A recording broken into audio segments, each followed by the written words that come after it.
And here we are, Charles Moscowitz. Thanks for joining me, everyone. Dooovid is here. We do this often on Thursdays around 1 p.m. Eastern Standard Time. I just had a really amazing interview earlier with Ralph Griffith, who served 7 years in federal prison with Bernie Madoff and with Jonathan Pollard and other high-level prisoners, including some mobsters and other figures. And he's writing books about it, and a really interesting guy. Had a lot of interesting insights into Bernie Madoff, who is now apparently in hospice, and he's near death. And he talked about just who he was and what he was like. You can now watch that on my YouTube channel, and I'm going to be doing a series with Ralph. Dooovid, so what's happening with you? I just want to mention that as part of my book club, we read a book by Shulem Deen. This is All Who Go Do Not Return. I'm going to hold it up for people to see this. And this book is about his life in the Skverer Hasidic community in New Square in New York, and his eventual falling out with that community. And now he's sort of, he completely says he lost his faith. He's completely unaffiliated. And, he's left it, and he's part of a growing community, he says, that's primarily in New York, where they actually have an organization of former Hasids who are trying to adjust to life. And it's just a very interesting insight into life in that particular group, that particular sect, which is very, very strict and which is known to be, even amongst Hasidic sects, a very strict one. And, it's a real tragedy as a story, because he ended up not just divorcing his wife, but losing complete access or contact with his 5 children. Dooovid, do you have any thoughts about that? Yeah, thanks for having me on, Charles. And I used to know, I used to deal with a lot of Hasidim from all levels, including, so to say, off the derrick. I was like an original member of Cholent in Manhattan. I went to all sorts of alternative minyanim. I promoted music concerts, events that brought together Jews of all stripes, largely, to see a Jewish rock band, which, obviously Charles knows something about. Yeah. And so there's a lot of different dynamics. And also I lived in Borough Park, and I knew a lot of kids that, that most of the kids I knew, I was in Bubba Yeshiva, and we had a construction program. I taught kids how to use construction equipment and various things. I taught people how to drive, and there's all layers of how people want to raise their kids from, Hasidic perspective. And saying, your name's Moscowitz, is saying, like, I knew a lot of Moscowitzes that even question whether they want to teach their kids English. Saying it's in America, some of these successful business people, but they did not want English to be their first language, and the lifestyle. And there is a strand in Judaism of major sects, maybe comparison to, God forbid, like, not like West Barrow Baptist Church, but because really it's common among all sorts of religious, that if the kids don't want to follow the path, you got to bounce them out. You got to sever connections. Mm-hmm. And I'm not saying that's mainstream, but there's an element, like probably even 10% or more, that you basically have that like, no, you're no longer Orthodox. You can't be part of the community. It's all dependent upon everybody following this ritualistic law, and kind of like a recreation of what it's like in Europe. And here in America, rabbis only have voluntary power, and that people are religiously Jewish completely out of our own free will. There could be community pressure, but legally, your rabbis have no authority. So, but there's community pressure, and probably, partially, it probably goes back in Europe. We probably bounced people out of the ghetto if they didn't keep Sabbath, not like, just Spinoza, but just, people have large families, people have 10 kids. And so it's pretty common. New Square is more, so to say, extreme, in the sense that they might, just cut him off completely. They don't want him bringing in any secular influences. and that will mean that he'll God forbid never be able to see the kids for the rest of his life. Yeah. And so that's an element among the ultra orthodox. So there's all sorts of interesting dynamics. The one thing is like this guy who, the OTD guy from New Square, probably understands Judaism, better than even your average conservative rabbi, maybe even your modern Orthodox rabbi. They brought up in the system, studying Talmud, saying the prayers, spending hours every day. So I say, like, if you went, like Shulem Deen could probably pray the majority of your regular prayer services by memory, even though he doesn't care about it anymore, as where your average conservative rabbi probably couldn't do that even if they wanted to. So there's all sorts of interesting dynamics. So as an OTD, he kind of becomes like a leader in the greater Jewish community from an old school, because he's actually knowledgeable of what it means, so to say, to be a Jew, as where your average American Jew just isn't knowledgeable about that. Oh yeah, no, very knowledgeable. And one of the things that struck me about his story, and one of the things he reveals about that community is, and it sort of goes to what you're saying, Dooovid, that there was not hardly any secular education in that, and the little bit that they did have of English and math and regular subjects, the teacher was kind of frowned on and made fun of and looked down on, and a lot of young people didn't participate at all. Now, in the case of Shulem Deen, he did participate in it, and his parents were Bel Tshuva, so they were not growing up in it. So I think he did have some sensibilities a little bit outside of the community, and which is why maybe it helped him survive better.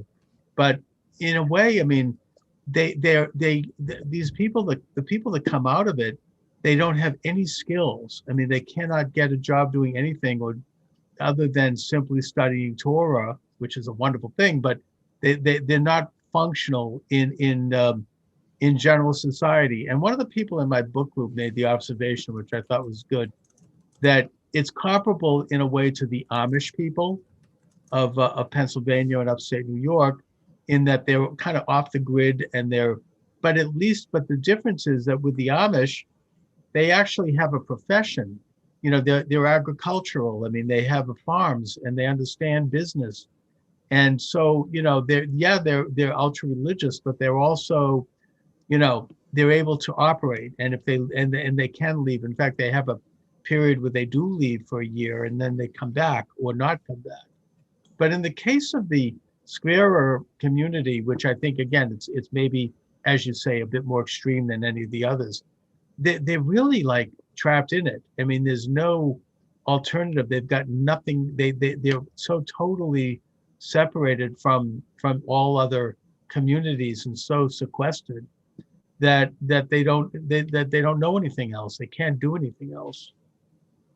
Yeah, I would completely disagree. In fact, I had a friend in Satmar, older man who learned Torah and even Kabbalah with from a Schwartz, a large Satmar family, and he used to say, the rabbi said that there's more business sense on Lee Avenue in Williamsburg than in Cambridge, Massachusetts, and to some extent, your average Satmar Chassid has a better intuitive understanding of business than a Harvard graduate. And I would stand by that. Well, I think the Satmars are in the diamond business, aren't they? I mean, they do have business. Well, I was saying you're saying they don't have skills. I'm talking maybe about the Skverer. I would say, because it's an anti-Semitic canard, and like even I thought mentioned this, that from my audience, everyone thought like you didn't want to stream with me because like we had such a big argument, and it was like, no, that's nothing. That's like a common conversation I have like in synagogue. Like that's why I love being Jewish, because that's what we do. But like people thought like I guess you had some sort of strike for something related to the vaccine, but people thought it was because our argument. But I think that's a good thing. But say like the anti-Semitic canard, like I still joke to some people in different surroundings that I went to a special school that trains people how to become landlords. It's called yeshiva, and say, oh, that's an anti. But say like no, like I studied in Bubba yeshiva, and I would stand by that if you want to be a landlord, you probably get a better education in Bubba yeshiva and Satmar yeshiva than at Harvard, and it comes from a long thousands of years of history of being landlords, and the secrets to it are to somewhat hidden in our texts. And even as a business person, like it's part of the training. You're saying like there's is saying I was in Baba Yeshiva teaching people how to use construction equipment, and these were kids that Well, that's they good. saw at a young age, like already like 10, 12 years old, through teenagers that weren't going to be rabbis, that weren't going to learn, and people who don't approve of university, like Jehovah's Witness. You're saying like I had this argument with Luke Ford the other day. You were saying that most people are proud of their own culture. And so like, no, unfortunately, especially Jews, a lot of Jews are down on our own culture. We're embarrassed of our own culture. And a lot of Jews think the culture of, the European man is better than our own culture. But, historically, the Ashkenazic, the Hasidic Jew, we did middleman professions. And it's like, I used to joke about 770, not as an anti-Semitic canard, that 770 has produced more life insurance salesmen, agents, than any other institute in the history of the world. And it might be true, and the Rebbe endorsed life insurance. I would say life insurance also was taken on by the former Confederate generals, but yeah, the Rebbe endorsed the idea of because Hasidim. He didn't want his Hasidim going to that's college, wonderful, but he endorsed them becoming life insurance agents. The Rebbe said that that's a good, honorable profession for an Orthodox Jew. And factually, there are thousands and thousands of Lubavitch. And in fact, like even here in Metro Detroit, we dominate the field, saying like in life insurance in Metro Detroit, even though Orthodox Jews are, there's a sizable chunk here, but like maybe even like 10-20% of life insurance agents. And I mean, there's a connection to yeshiva. Say if that's an anti-Semitic canard, and saying you can't. Would be. But so I am pushing back on what you said. Well, I think that maybe New Square might have been like more like a charity one, because New Square had Hillary Clinton in the government, and they were kind of like a welfare state, as opposed to Satmar, and which is a little bit more industrious. But Bells, they're right there in New York City. It's not like the same welfare. Talking about New Square and about the Skverer sect, and I think your point's well taken, in that most of them are very much, they're entrepreneurial, they're into business, they understand. Maybe with doing business in China, you would argue that you would have a better chance doing business in China going to Orthodox yeshiva than to Harvard. But what he describes, and again, this might be unique to the Skverers, and in all fairness, we should hear their side of the story if they would ever talk to me, which I doubt, but putting that aside, that they were unskilled, they also were they were somewhat of a welfare state, in that they were getting all sorts of public benefits, and they were using scams to get those benefits that actually involved several of their leaders going to prison years earlier. And that, he was actually taught to fill out documents in such a way that would qualify him for welfare programs that were fraudulent. And that basically the other thing that he implies in his book is that, in a way, you have some people involved in the Skverer movement who are very corrupt in a lot of ways, including, seeing prostitutes and whatever. But that all of that kind of is Hillary Clinton. I mean, the history, like the biggest they'll look the other way is, as long as you respect the Rebbe, and as long as you live the lifestyle while you're there, and you put on the appearance of a strict, observer, then they don't really care about the other things, which is partially his criticism, although he doesn't come right out and say that. But the tragedy of the story is that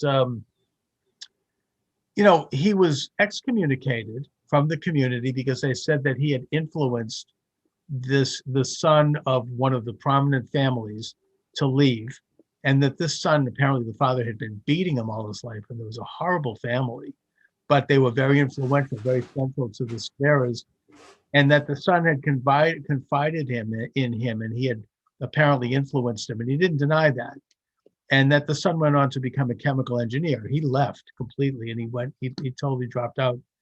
So he's excommunicated, and him and his wife and 5 children then moved to Muncie, because that's a nearby community. But he continued to drift away. I mean, he continued to go into Manhattan, and he got a job, and he got involved with the internet, and he became like an underground internet, dissident.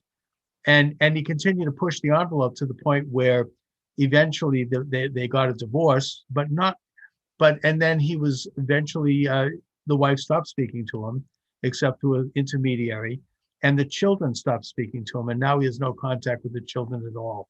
And his main regret in that regard was that he should have, at the time that he got divorced, he should have hired a lawyer and had a formal secular divorce, which would have given him rights to see the children. But he just trusted her, and he trusted the community, and that they basically, completely shut him out. And it's a terrible story. I mean, he has no access at all to his 5 children. He didn't even know that his daughter had gotten married. I mean, nothing. I mean, completely, shunned. And yeah, I mean, look, to an extent that can happen in any community. And, but in this case, when you get such a high, such a rarefied community that is so tight and so controlled and so shut off, it becomes much more extreme. I mean, look, I experienced situations in my own life where I was shunned even recently because I'm an open and unabashed supporter of President Trump, right? I mean, there's people like, oh, you're a traitor. They don't want to talk to me anymore. They look the other way. They go to the other side of the street when they see me coming. But, it's very mild compared to what he dealt with. And I only bring that up to note that this is a darker side of human nature. We tend to congregate with people that make us comfortable in our beliefs by finding other people that share those beliefs. And we tend to shut away those who might in any way bring those beliefs into question, not necessarily deliberately, but just because they exist, because we don't want to think of outside of a narrow existence. Now, I'm not like that, but a lot of people are. Yeah, so I would make 2 interesting points, and actually I know a lot about this because like I did community relations for Hasidism. I drove around Arab truck, building permits, all sorts of things, and you could look at it one way, like you don't actually have any stake in this game, just because you're a Jew and they're a Jew. They're just a sect of people that wants to live the way that they see fit here in America, and they do it according to their understanding of what they think Judaism is. And you, just because you're a Jew and have a different understanding of what Judaism is, you think you have a stake in, so to say, them more so like than the Amish or Muslim sect. And then like they probably are your 3rd or 4th cousins or whatever, and saying like, but legally from a U.S. perspective, besides the fact that they don't have any natural right to the land, if you looked at them like an Indian reservation and basically like a post-Holocaust gift to the Jews from America, that as Americans, we allowed these Hasidim to preserve their way of life in America, somewhat similar to a Native American tribe. That they don't have to speak English. Fair example, yeah. They don't have to educate their kids, but they don't have a right to that land like Native Americans. They're just, Right. And from that perspective, it's a good thing what they're doing. Like God forbid, Sure. Shulem Deen, when his parents joined that community, they knew what they were getting into. They knew the rules, and the fact that they kicked him out is a positive thing. It gives me more respect for New Square. Like God bless New Square that they kicked that Oh, guy no, out and I think and don't let him see their kids. He probably and- would. He probably would ruin them. And well, as a right-wing Jew, you're saying that's their right to raise their kids the way they see fit, and if he doesn't want to be a part of it, they have a right to banish him. I agree. No, I think, and he even understood that. Even though it might be a sad story like that. No. I agree with that. I mean, he was no longer in sync with their community and with their belief system, which they have a right to, and I don't dispute that. Neither did he. And he understood that he should go. I mean, he was actually, relieved over it because he was no longer in sync. He was no longer a believer. He no longer respected this Rebbe, and he had reasons for that. And so, yeah, he should have gone. He would have had a corrupting influence inside the community. But I do draw a line in terms of his right to have access to his children. I mean, I think that's wrong, even if he is a heretic, as they say. And you put it in a difficult situation that him having access to his kids probably means the expulsion of the community from his kids. So it's like, you want your kids to be part of the community, or Well, want your kids. You that's can't have, you yeah, can't but I have, think well, that it's just like you saying to a convert, to like, Luke Ford or something, like you got to be Orthodox. And if you stop being Orthodox, you're not a Jew anymore. I'm sorry. That's what it means to convert. understood, but still, And you have so a you're saying father. like Shulem Deen, it's basically like that. Like your kids, if they don't follow these rules, we don't consider them Jews. This is a Jewish community. Judaism is partially based on genetics, but it's partially based on keeping these rules. And if you don't keep the rules, you will be expelled. And that's a good thing.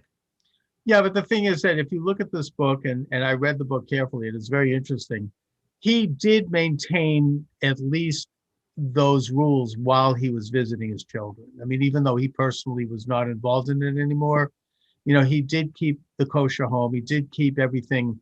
I mean, they started to like come Yeah, down but on him. you're not talking about sending your kids to a modern Orthodox yeshiva. You're No, no, talking no. about, The you're kids talking about continued to people live. that don't want their kids speaking English.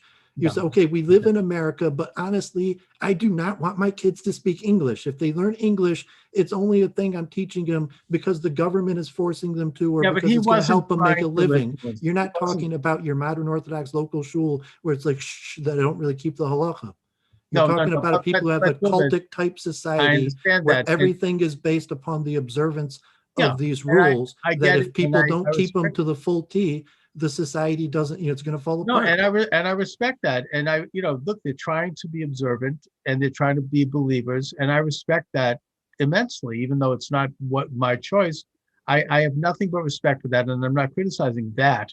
My point is that in his case, they started to come down on him with a microscope. Like there was one situation where during the Chol Hamoed of Pesach, he had a day with the children, and he brought them to Six Flags, and they were having a great time. And he ran out of shamura matzah, so he had some store-made matzah, and perfectly kosher, not kosher enough for them. And this was used as an example for why he had to be cut off from his children. I'm only pointing that out because I think that maybe if he had been a little bit more in a position of influence in that community, they might not have done that to him. They might have given him a little bit of leeway, I don't because think so. And I think you I have a do complete think that he was, misunderstanding for how the well, culture yeah, works. I get it, but I Because also when think you're he was part of the kind of, culture, you have eyes on you 24/7. You don't get, it's a communal type group. So you don't get your own personal freedom to do things that other people don't know about. yeah, no, So when you're looking at that and you say like, no, like if you live in New Square, you don't get to do anything, zero, that other people don't know about. And so, at the point, like it doesn't matter if he well, behaves by the way, properly when he's there. I, That means I'm that not makes even zero sure. difference. That so it's like if you call it even, David, I'm not even sure that's true even in New Square, in that there is a certain level of, autonomy when one is behind their own closed doors. Like, for example, in his case, they did get a television, even though the wife, didn't want him to. They did it, and they watched TV together. And, they got some of these modern modern conveniences, and they did get the internet, even though, again, the wife protested. She still was looking at email. And it was okay because they were not talking about it. They were not advertising it. They were doing it in the privacy of their own home. And I think probably a lot of people in that community, that, when they're in their private home, there's maybe not exactly a complete level of observance that's expected in public. It had more to do with also the fact that they did not want to buck the system publicly, and the wife was totally into the system. I mean, she grew up in it. I mean, there was no deviation for her. He, on the other hand, didn't, and he broke away. And I guess that I understand your point. Maybe ultimately, because he was no longer going to be playing ball with New Square, maybe that would have been justification for his losing his 5 children. I don't know. I mean, to me, that seems like the he broke the ultimate agreement that he family and entered. father-children relationship, I But think ultimately trumps everything. But that's maybe me. And I even think I could argue it from a Jewish perspective. As long as he was not in any way trying to disrupt or influence the children in a negative way toward their community, which he wasn't. He was not at all. I mean, he was completely observant with them. But yet at the same time, I mean, so I think that from a moral standpoint, you have to give the family, the father and the mother, a certain amount of leeway. I mean, and so I do think that, I think they were wrong about that. I'm And not even judging. I mean, I'm looking at more as a, minding my own business and those people having the right to live life as they see fit, even if they're completely wrong. So let's say, as a Jew, my conclusion is that most of the people in New Square, they're not actually Jewish. They're from some sort of Christian European conversion. They're largely descended from converts, European converts to Judaism, and their conversions are probably largely invalid. So I'm looking at them like Black Israelites. They just got their sect and they want to see their way fit of life. From my perspective, they're probably not even Jews, mhm, and they're not practicing Judaism properly at all. However, they have a right to live their life as they see no fit. question. And just because I don't think they're even Jews in the first, I mean, honestly, have you been there? I've been to New Square. I remember at a Tish there, like thousands of people. I would say half of them had blue eyes. Like, there's no way that in New Square, half of those people with blue eyes are not Well, look, descended from converts. there's So it intermarriage. doesn't even matter if they're Jewish. And saying, let's say they're like the Amish, and we're just saying, God forbid, they're Holocaust survivors, and America saw fit to allow those people to live their life as they see fit. And maybe they're Jewish, maybe they're not, maybe they're practicing Judaism correctly, maybe they're not. That is irrelevant. Oh, look, I agree. I mean, I think that any sect has a right to practice its own faith. I mean, I like the But branch would you of allow Davidian has Islam? the You're right to saying do that it. if some sort of like Would I allow Sufi or Islam? Yes, Shia I would allow or Islam. Hindu sect wanted to open up Yes, a I new, would. I honestly, I would too. That's why I was No, alt-right in we the agree first on place, that. I mean, because I I mean, I thought thought, that America should, like New Square and oh, no, no, they Kiryas have the right. Joel are honestly from the few exceptions in the whole United States. The Hasidic exceptions that the U.S. government has made in New York are basically one of a kind because they've been granted somewhat like a Native American. Um, I mean, Like a it's done reservation. in a different legal way. They They have have their own townships. government. They've got their own infrastructure. But I mean, It it's one of a doesn't, kind. There is no parallel besides for Native American settlements. And then, saying, did we just do that for the Hasidic Jews so that they would be able to preserve their life after the Holocaust? Or should we open that up as Americans no, no, to no. Any group should anyone have who a right wants to to do do it. that? Anyone has a right to do it. I mean, if people want to be a communist and join a No, I mean, you need communist, special. up I mean, to like those Idaho. cases went to the Supreme Court. Like you're saying, if you had 20,000 Muslims and you wanted to charter your own town where everyone's going to be Muslim, the schools like no, I I think don't we have a need problem special. with that. Well, you might not have, but I'm saying legally, the U.S. made exceptions to allow Hasidic Jews to do that. And whether we should continue to make exceptions or we should just make it the rule. Why But would it be I'm an pretty sure it's exception? not the rule. I'm Everybody has pretty the sure right we to. made exceptions for Hasidic Jews. Well, first of all, I don't think it should be seen as something where an exception is made. I mean, if But it's a some, fact, an exception was made. Like, how do you yeah, have a well, I town mean, of 20,000 people in the US that don't even speak English? It was because we made an exception for them. well, the point is, I don't think that we should. It should be viewed in that context. In that, for example, Was it true or if- not? Do you have a town well, of 20, let me 40,000 Hasidic Jews that don't speak English? yeah, you have like in the 1960s, there were people who formed communes in upstate Vermont or Idaho that, they were basically living like a kibbutz, like a communist lifestyle. They had their own community. They had their own, distribution of their own wealth. And while that's not personally for me, it doesn't matter. I respect people's right to do that. That's part of being an American. I mean, we have a history of that. We have a history. We could go back into the 19th century and you see, the Brook Farm settlement. I'm saying you're inaccurate. This Park. is not. We made collectively as an Americans an exception for Hasidic Jews. Like I even understand that. there's not. It's not like an American thing to do. There's not like towns or settlements Well, it bothers of me people it that would don't be- even speak English and have set up their, are meant to preserve their way of life here in American soil. Like that's not an American thing. I don't think you could think No, I of a think it is an single. American thing. And even the communes, like none of those still exist. Yeah, but they had but nobody questioned their right to exist, and they did exist for many Well, decades. they're like militias. They're saying like no, even like Sure. a militia and saying white people don't uh don't have that right. Well, Even blacks, they like can do that, and I don't like that. these But went to the Supreme Court and saying people just you have have to do like their the research. They're saying Aryan like Nation has a community like that in upstate Idaho, in Coeur I would d'Alene. say you're They inaccurate. have a Saying right to do it. the U.S. made special exception to allow this to happen. New Square was done under like Hillary Clinton and the educational all this stuff. It was made special Okay. exception All right. through. It wasn't like they just like the Hasidim Well, aren't I just like support normal that. Americans I who are support that doing what all exception. Americans do and form some I mean, separate society where people speak a different language. I support that That was exception. under Anyway. exception of the U.S. government, specifically because of All the right. Well, Holocaust and I World think War that's II. And all it's right. saying, as Well, a fine. Jew, you think not even as a Jew, you're saying just your opinion is that that's a good thing. Yes, And I agree with you. Like everybody should be allowed to do that in America. I agree. But like, no, I'm pretty sure that you can't do that. Like the only people in all of America besides Native Americans that have had the opportunity to do that are Hasidim. Well, I think all people should, if they choose to do that, they should be able to do it. And people have done it. It usually doesn't work in the long run, but there is a history of that in this country, not just with the Native Americans.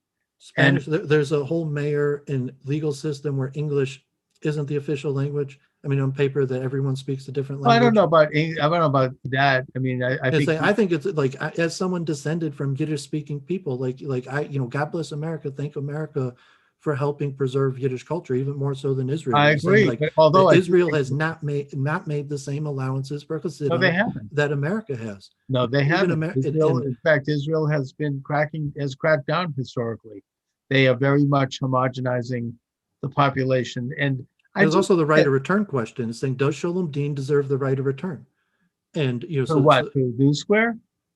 To Israel, you're saying that do these people from New Square deserve the right of return? Yes, they're Jewish. Of course they do. But I think to me, as a like a dark skinned, I'm not really dark skinned, but me like as an alternative Jew, that like no, I don't want them to have the right of return. I don't think as someone with a stake in Israel, that I don't think those people deserve the right of return. I'm sorry. The people from New Square don't? Yeah, I'm sorry. I don't think they deserve the right Why? of return. They're Jewish. What are you talking about?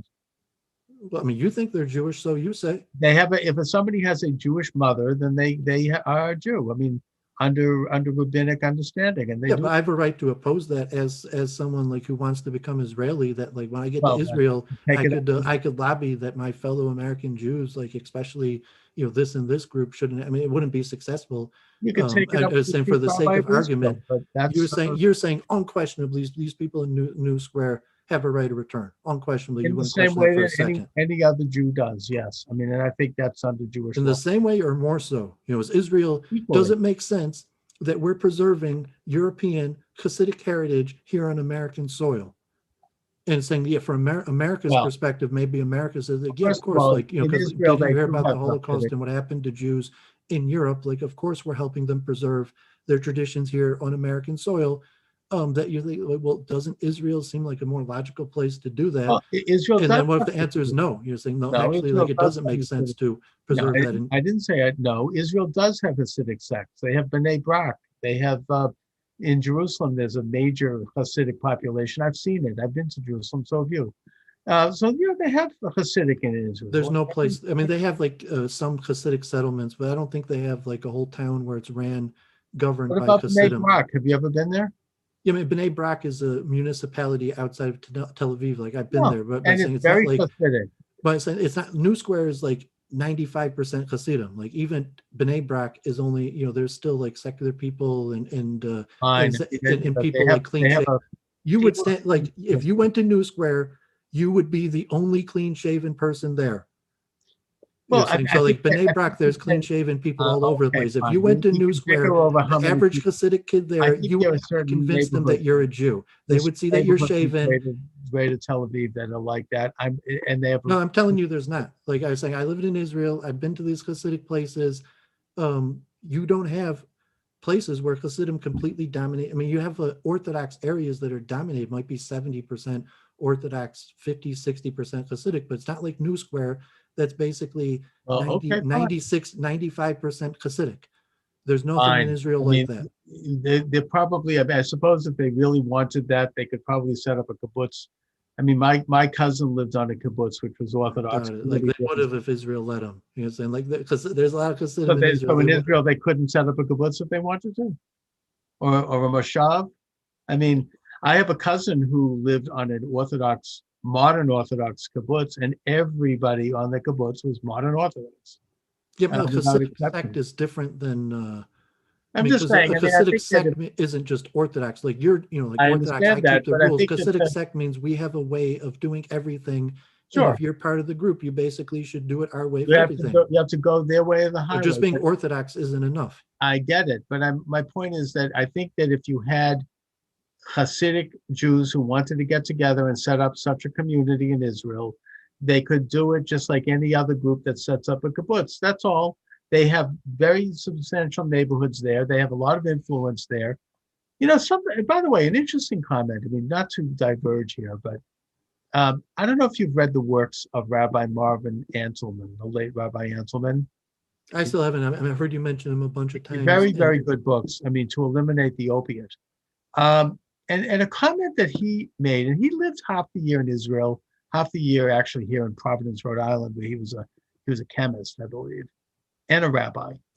And he made an observation that actually was critical of Ashkenazi Polish Judaism, in that he pointed out that, and I don't know if I agree with it, but he said that the Sephardic communities historically, they were very Orthodox. They were completely Jewish. They identified as such, and they had a Jewish community.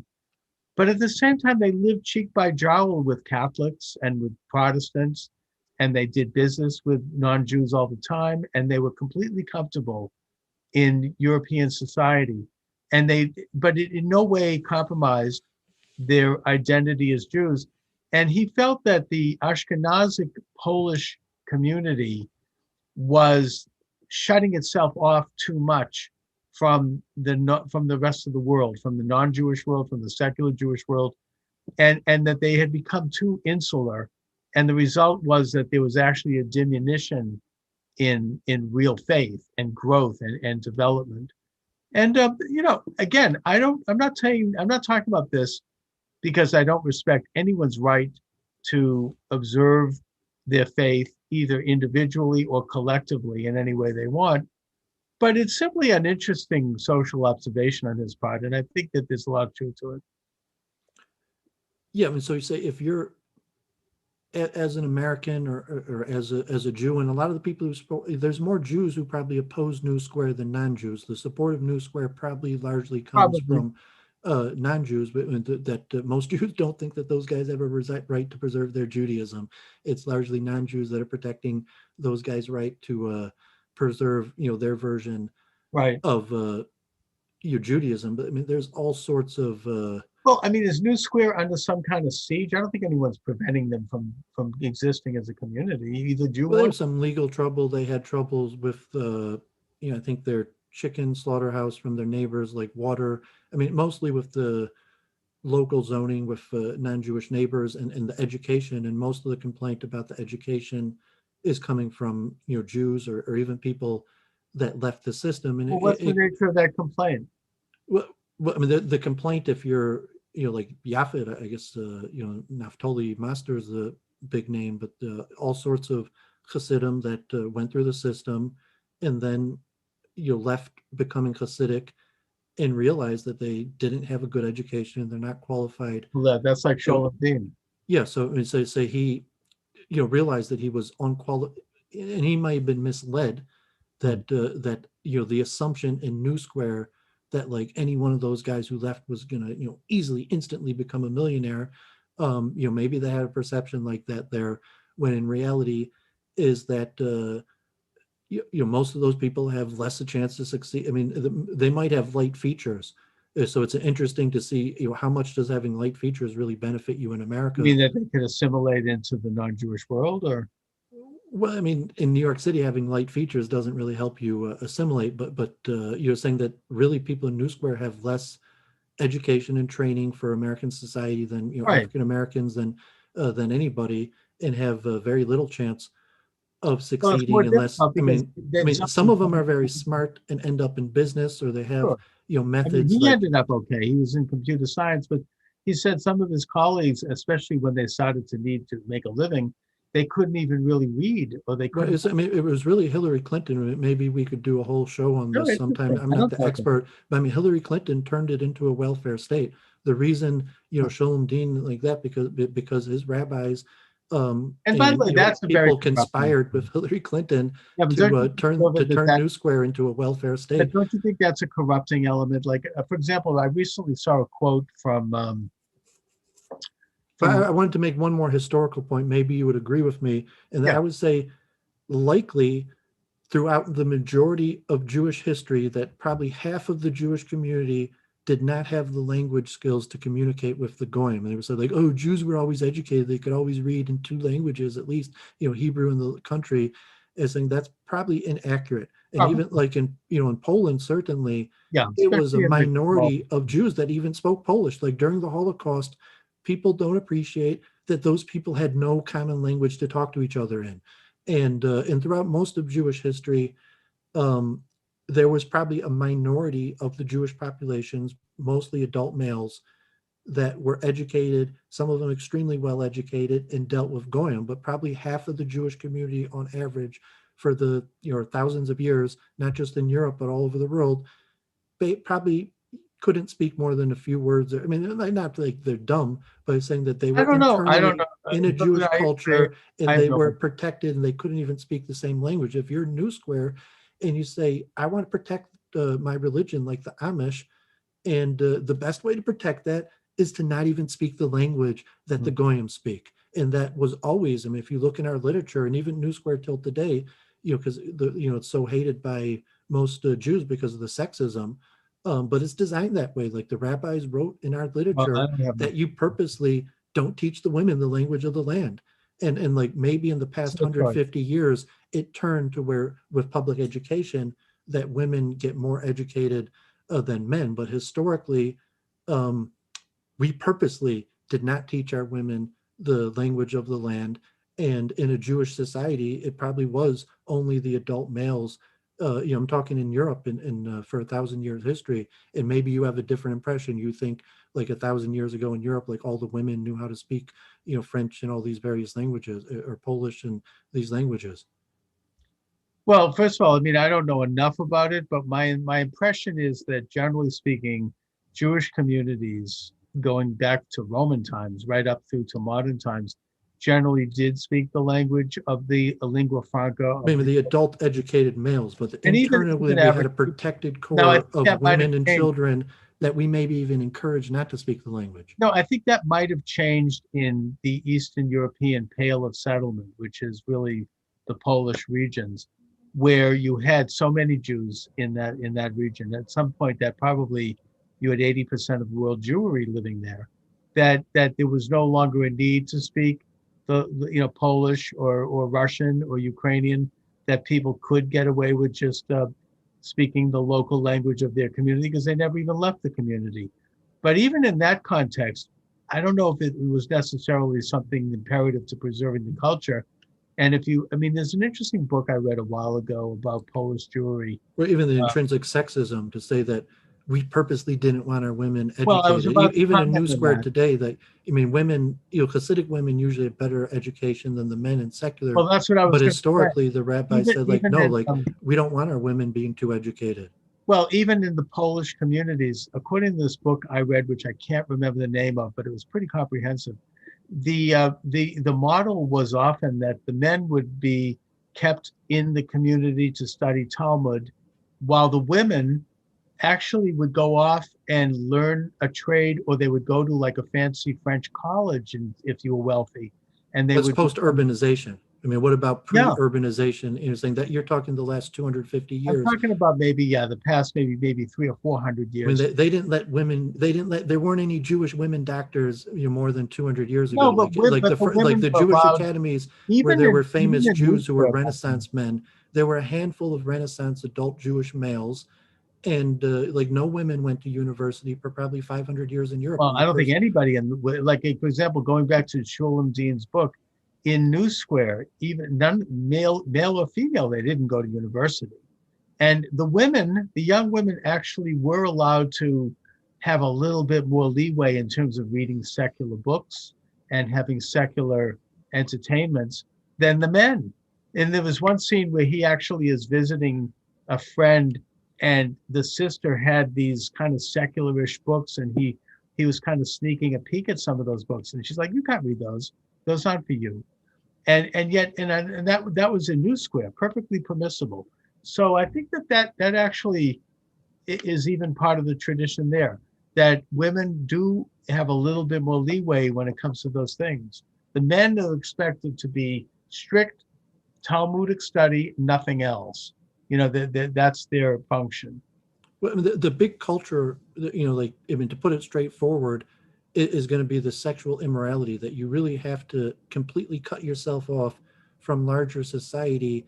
And this would apply to Hindus, Islamic, fundamental Christians. If you want to, like, New Square, where they're going to say, like, on the wedding day, 100% of their girls are in fact virgins. Yeah, And that saying was that for that his is wedding. impossible in American No, society, I mean, and look, even and under that I education, respect you say, that. okay, to modernize and to say, like, even if they speak the same language, and even now with the internet and like, God forbid, um the power of corrupting Western culture. And even if you put it from a Hasidim wouldn't necessarily say it, but the Islam and Muslims say it. You go to the West and they turn your daughters into whores, God forbid. But if you're in New Square, you're looking at university and most, and say, like, oh, your daughter's so smart, she could get into Harvard, and say, well, God forbid, what's the value of going to Harvard? They're just going to turn her into a whore. And even to use that harsh language, but you say, like, yeah, that is how No, they I get it. speak. I get it. And even in this book, I mean, he had not his wife was picked for him. It was all arranged. He didn't know her, didn't meet her. They had one meeting before the marriage, and that was very chaperoned, where they basically sat across the table from each other for 5 or 10 minutes. And that was that. And he knew nothing about sex, And nothing. that's honorable and praiseworthy, and that's Yeah, something that you I'm really not have look. to go, No, you really, that's what Luke Ford always mentions, saying, like, that most Orthodox Jewish men growing up in LA, when they get married, are virgins. yeah, And statistically, you're saying, that's like, right. no, I mean, like, outside of Orthodox Jews, maybe Muslims, some fundamentalists, that's near impossible. And so, Shulem Deen is right there, saying that's why people like New Square, saying, because that type of purity Well, it's fine. I think it's is actually completely something very gone interesting in about the it. U.S. And also, God forbid, they're very white in the sense, like, we were persecuted in Europe as a darker skinned people, but relative to America now, like, they're extremely white in New Square. That, like, I mean, have you been there? I don't really care. I mean, that's not interesting to me. The point is that We're it's saying, does it have something to do with why nothing. they're allowed to do it? Saying, and No, I also, doubt it. you're And I saying, think do I you think think that that they have more potential than black kids? Like, oh, they don't educate their kids, they have so much potential. And you're saying, really, people think that because they're white. If there's a bunch of black that may kids be. that weren't getting educated and They trained, and you're wouldn't be. saying, what a shame. That's the You're point. saying, oh, these kids in New Square, like, the reason they care so much that they're, that they're not getting educated and have so much potential is because so many of them That have could be. blue eyes. That could be. I mean, I guess. I mean, if we must go there, sure. The thing is that the cultural element of, like, his meeting his wife for the first time on their wedding day, or just after having a brief meeting, he actually wanted to see if he could get a picture of her. He says, what do you want a picture of her for? That's ridiculous. That's not why you're marrying her. This is your function as a Jew to have offspring. I mean, this has nothing to do with relationships. That's like a American idea. That's a Goyish idea. This is what he was told. And, he knew nothing about, he actually had to consult with experts about how to have sex. He knew nothing. I mean, and neither did she. And, they had complete strict rules around everything. He's like from the 0.2%. He's like from the 2% of Americans that hadn't seen pornography before the age of 16. God Yeah, right. forbid. But That's the why I was point is saying, that God forbid, because in you're a saying, way, it like, you're reflects saying what this like he was it's some told. sort of like phenomenon you would only find at a zoo, Well, it's that someone should be like 20 years old and hadn't seen pornography. God it's forbid. it, it's not mainstream American culture. But the point I'm making here is that it reflects, very broad sense, a more traditional culture that existed all over the world at some time. I mean, I remember even when I was a young man in growing up in a community, there was a young woman that I kind of befriended, and I went one day to visit her at her home, and to do homework together. And her parents were very frowning upon it, and they didn't really want me to stay because she came from a traditional background. She happened to be Greek, of all things, and that she would be marrying somebody from the old country at some point, and that they didn't want her to have male friends. It was interesting. I mean, there's nothing about me personally. We just, But it's from the Torah. I mean, the assumption is but the thing that is, that that's if you a went, I mean, reflection of doesn't the traditional Torah perspective society. say that it's a law that you could have, if just you said you didn't do anything, but there's a yichud there that if you were enclosed with a room and no one saw, that her husband could claim that she's probably not a virgin, that it's so Yeah. disallowed what you did Oh, no, that's that that traditional that society. that there could be a reasonable assumption that someone would say like she's probably not a virgin. How do you know? Because one time she was in a room Being alone in a room with a with a boy. man, And right? that I comes get straight. it. I mean, I mentioned that all the time because people don't really know our books.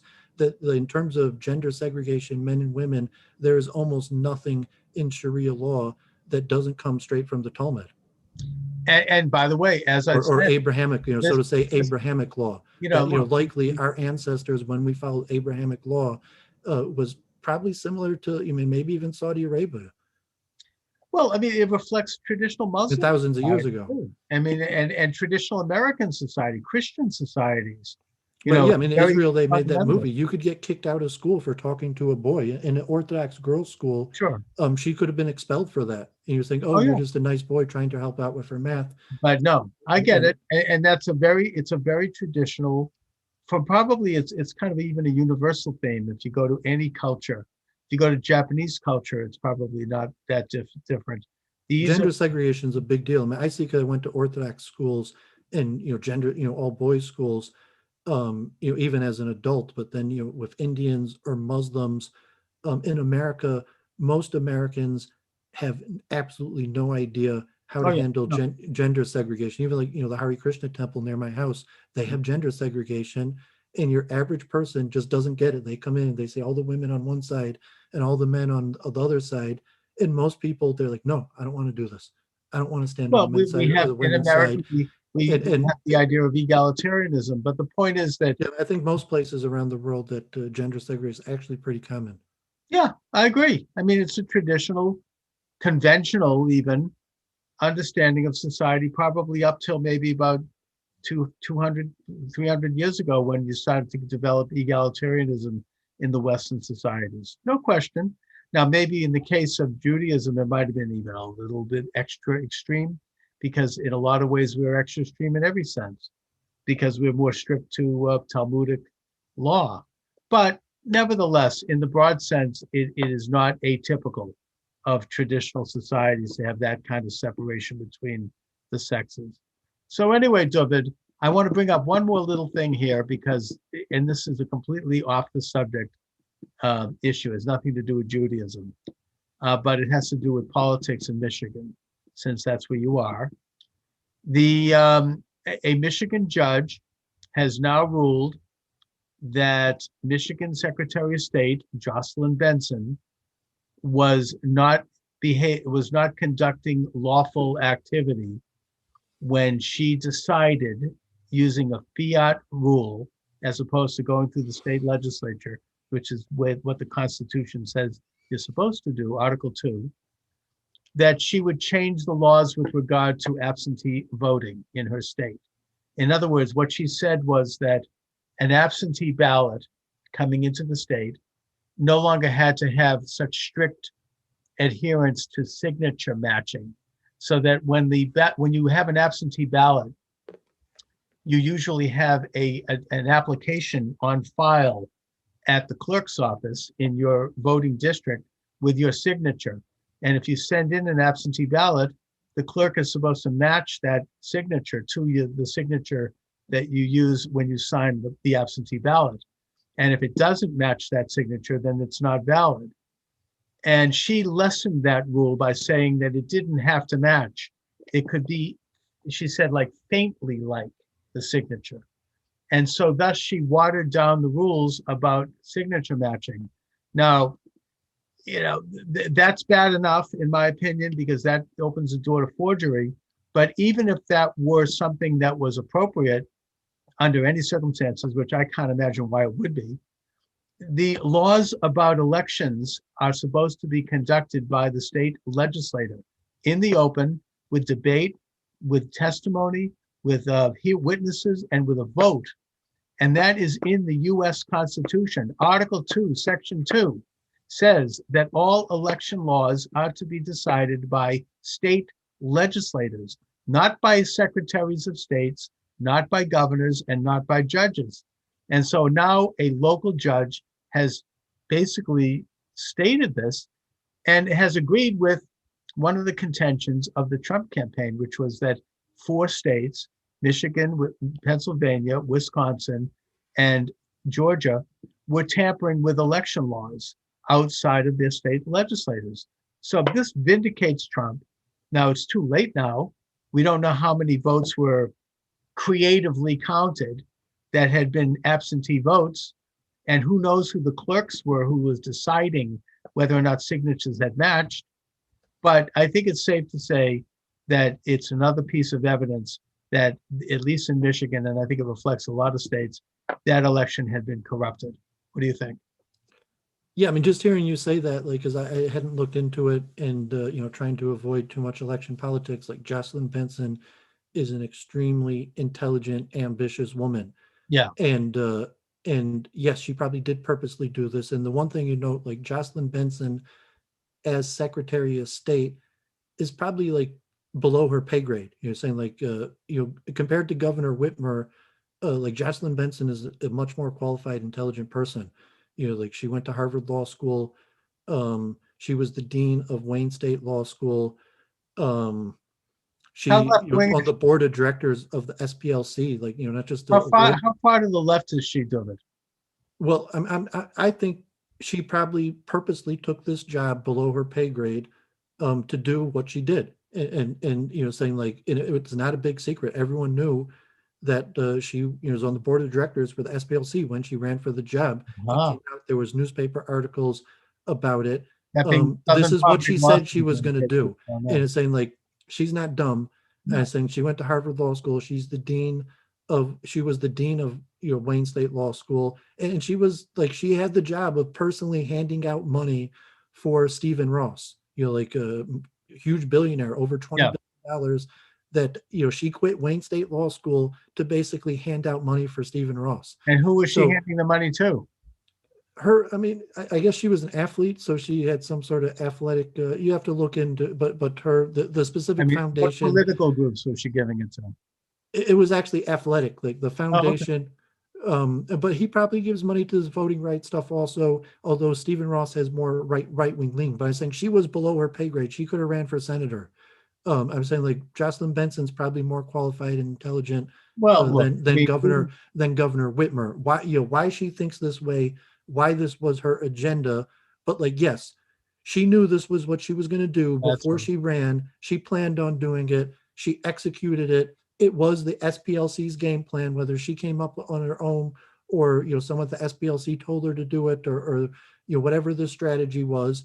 And legally, you might be right, and they might have known that they're going to lose. But it was enough to get Trump out of office. Yeah. And even if they're vindicated now, and she'll be like, "Oops, I made a mistake," and I don't think she's going to even get disbarred. She was the dean of Wayne State Law School. Even if you could demonstrate that she purposely did this, knowing that it went against the statute, I doubt she would even get disbarred. No. I don't think anybody's suggesting that she committed a crime. I mean, you agree that from what you said, like she really did mastermind this. She ran for a job below her pay grade, specifically to institute these changes.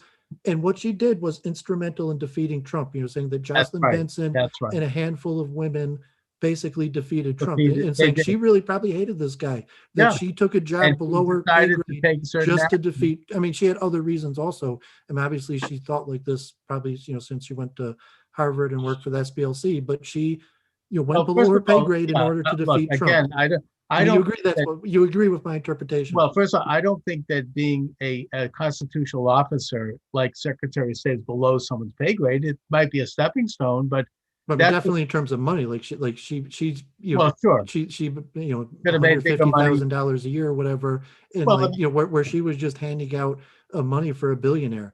Well, the point is she didn't need this job. She ran for Secretary of State because she wanted to do this. Like, she knew exactly what she was doing. She said that's what she was going to do. She successfully did it, and now Trump's out of office.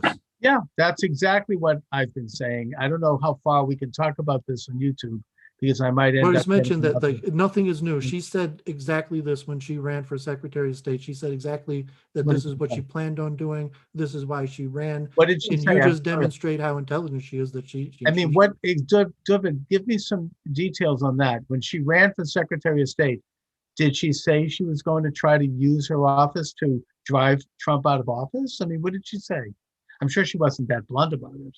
I think she might have been that blunt about it, but no, I mean, she did the SPLC talking points about expanding, I know voter that she rights and put a stop to preserving the, voter protections. But no, I mean, she said specifically because it's Trump and and because the he's evil, Republicans yeah. are doing this bad stuff, that's why she had to go And she felt below her pay perfectly right. grade in order to save America. Yeah, I mean, in she other might words, not have no, used those words no, exactly, but but yeah, I she mean, felt basically, perfectly morally justified to kind of fiddle with so and much so monkey that she around got with off the her high law horse of in handing order out to money for stop, some billionaire to say, in her own because this eyes, to is a save great and America. glorious cause. And she also put a stop to any audit of the Wayne County vote, even though there was enormous evidence and hundreds of affidavits which showed that there was major problems with the way that vote was counted in Detroit. So yeah, she's corrupt, and yet she's one of these people on the left who's, I didn't use the word corrupt. I When I am. say because she What basically could be more corrupt than actually somebody who's deliberately and consciously uh, making laws that because you it's a know are not democracy, right? and we knew this when she ran. Like she wasn't corrupt in It's hiding it. Like she well, I said don't that. think she was going to announce it quite that openly. Like it's a democracy. If she can't run for the purpose of doing this and win, what's the purpose of Well, having an election for she didn't Secretary of run. State? She didn't come out and say, "I'm going to change laws above and beyond my purview as Secretary of State." She just did it, and I Yeah, don't but think she said that she will use the power, everything every within the power legal of her power, office to yeah, accomplish what every she wants to lawful accomplish. power.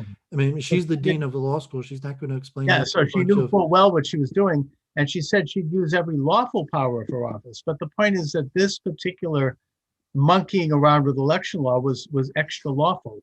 Now, again, I'm not saying that she's, it's a maybe it's a balance of power issue Well, between the. you're saying she deserves to be disbarred, No, I or didn't. are you saying she I'm tricked us? saying that She won fair and square, and you're sorry you lost, no, or you're saying that she deserves to be disbarred? I'm saying that she's on the And wrong. why aren't you saying she deserves to be disbarred? If what you're saying I is didn't true, say why that don't you say straight up she deserves to be because disbarred?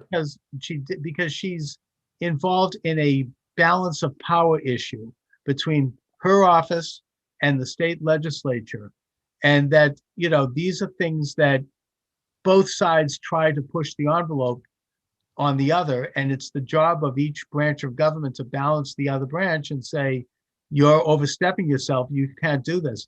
And in a way, I blame the state legislature as much as I blame her, because they let her get away with it.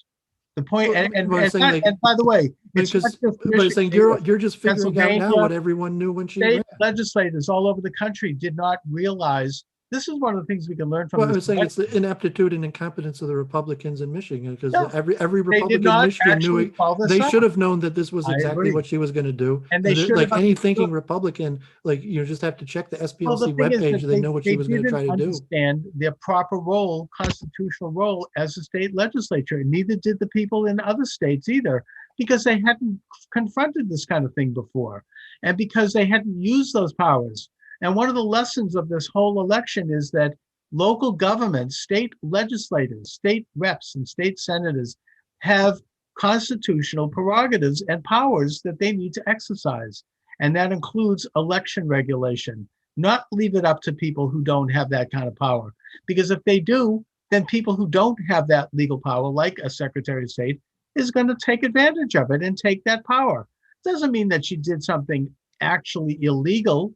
It means that they're exercising power in a vacuum. And, look, I do hold it against her, don't get me wrong, but the point is that now, after the fact, 2 months after the election, you finally have a judge who's weighing in and saying, hello, you can't do this. But it's too late. That's all I'm saying. I don't think that anyone needs to be disbarred, but it should be identified publicly and it should be called out. That's all. Anyway, Dooovid, I what mean, just to push back, you're saying that she stole the election, God forbid, and it didn't even call for her being disbarred. Like well, you think put it that she this stole way. the election She without even stole doing it. anything that She would stole it fair and square because the other side didn't let her. They let her do it. The legislator did not stand up. The courts did So not. you agree with me? Like, yeah, I mean, that's The why I think. I system mean, was I don't think broken. she did. I If doubt you she had a did person anything like that illegal. who could come in and monkey around with an election, and not have opposition to it.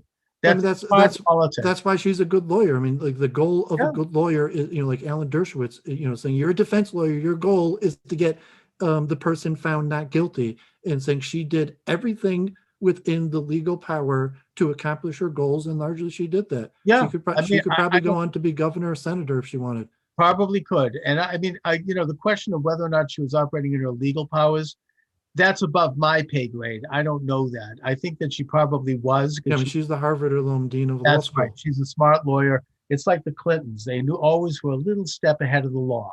They knew exactly how to maneuver in a way that would be a shadow of the law, that they could technically not be. It's like what Bill Clinton said. It depends on what the word is means. They know how to use every little nuance because they're brilliant people. But that doesn't mean they're not corrupt, but they're legal.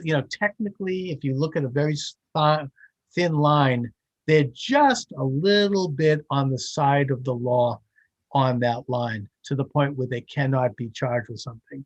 But Don't forget Passover next week. I mean, we still stream hopefully next Thursday, but for anyone watching Passover, I believe is next either Friday or Saturday night. So maybe we'll talk about something related to Passover Why next don't week. We'll talk about the meaning of Passover. That's a great topic. All right, Dooovid. Listen, thanks so much as always. And Shalom. Yep, looking forward. Have a great weekend. Shabbat shalom. Same with you. Thank you.